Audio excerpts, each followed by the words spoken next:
আজকে হঠাৎ করে ঝাল ঝাল মুরগি ভুনা খেতে ইচ্ছা করলো, তাই রাতের বেলা নিজেই চলে গেলাম মুরগি ভুনা করতে।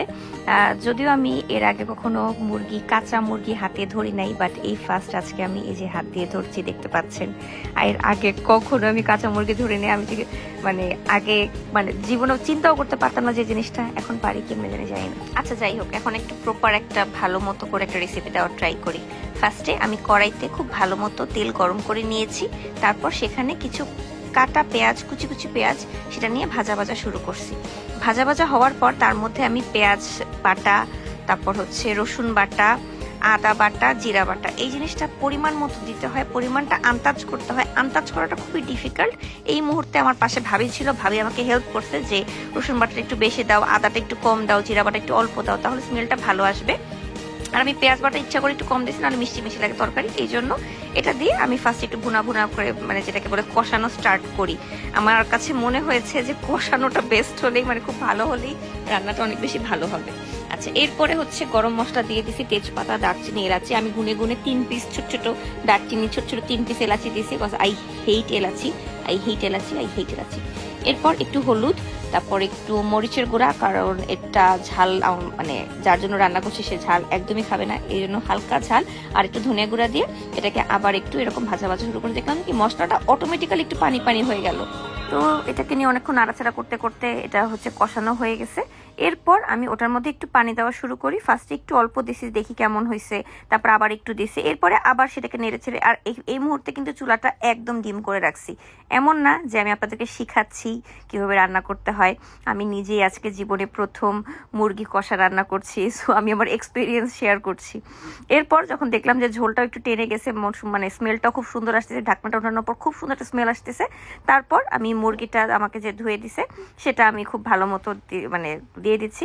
আর এই জীবনে প্রথম আজকে আমি কাঁচা মুরগি হাতে ধরছি। I am so proud of myself. আলহামদুলিল্লাহ, আস্তে আস্তে জীবনে কত কিছু শিখে ফেলছি, তাই না?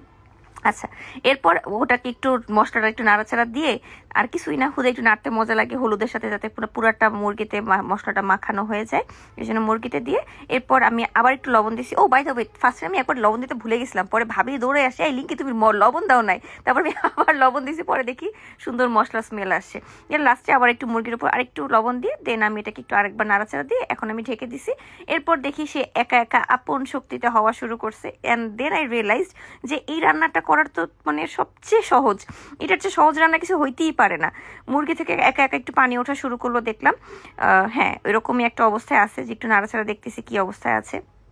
এই তো দেখতেও একটু পরপর মজা লাগে, একা একা হয়ে যাচ্ছে, কি ভালো লাগতেছে দেখে। এরপর আমি আবার ঢাকনা দিয়ে একটু ঢেকে দিই, কিন্তু তখন আমার কাছে মনে হচ্ছিল যে কালারটা আমার পছন্দ হচ্ছে না, কারণ আমি হলুদ কম দিছি, মরিচ কম দিছি, কারণ সে ঝাল কম খাবে। তাই তখন আমি করলাম কি, একটুখানি জর্দার রং পানিতে মিক্স করে এটার মধ্যে দিয়ে দিই। এরপর কালারটা যে কি সুন্দর হয়, মশলা পারফেক্ট, খুবই হালকা মশলাতে ভুনা ভুনা হচ্ছে, কিন্তু কালারটা খুব সুন্দর আসছে, শুধুমাত্র ওই যে আমি জর্দার রং দিছি। আমি একটু কাশ্মীরি মরিচ খুঁজতেছিলাম, বাট খুঁজে পেলাম না, পটটা যাই না কেন কই আছে। এরপর আমি একটু লবণ চেখে দেখলাম যে পারফেক্ট একটা লবণ হয়েছে। দেন খুব সুন্দর স্মেল হওয়া শুরু করলো, আর এখানে মাংস থেকে যে পানিটা বের হয়েছে ওইটা আবার টেনে গেছে। এই মুহূর্তে আমি আবার একটু পানি অ্যাড করে দিই, যাতে কিনা একটু ঝোল ঝোল ভুনা ভুনা হয়। কিন্তু লাস্টে যে যা হয়েছে ওটাতে আমার একটু মনটা খারাপ হয়েছে, বাট স্টিল নাও খাইতে খুব মজা হয়েছে, তাই না সীমান্ত? বলো, খাইতে মজা হয়েছে না? শুনতে পাই না কেউ?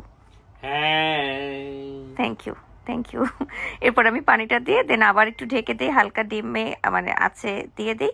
এরপর আমি এগুলো করে আম্মার কাছে চলে যাই, আম্মার সাথে সিরিয়াল দেখতে দেখতে একটু পরে স্মেল ওখান থেকেই পাচ্ছি যে বাহ, খুব সুন্দর একটা স্মেল চলে আসছে, খুব সুন্দর রান্নাও হয়ে গেছে। এরপর আমার কাছে মনে হলো আরেকটু শুকানো দরকার, দেন আরেকটু শুকাইছি, আরেকটু শুকায় ভুনা ভুনা করার পর একটু কাঁচামরিচ দিছি, কাঁচামরিচ দিয়ে তারপর আমি আর 5-7 মিনিট পর উঠাই ফেলছি। বাট খেতে ভালোই হয়েছে, কিন্তু যার জন্য রান্না করছি সে বলেছে আর একটু ঝোল থাকলে ভালো হতো, এই আর কি দুঃখের ব্যাপার।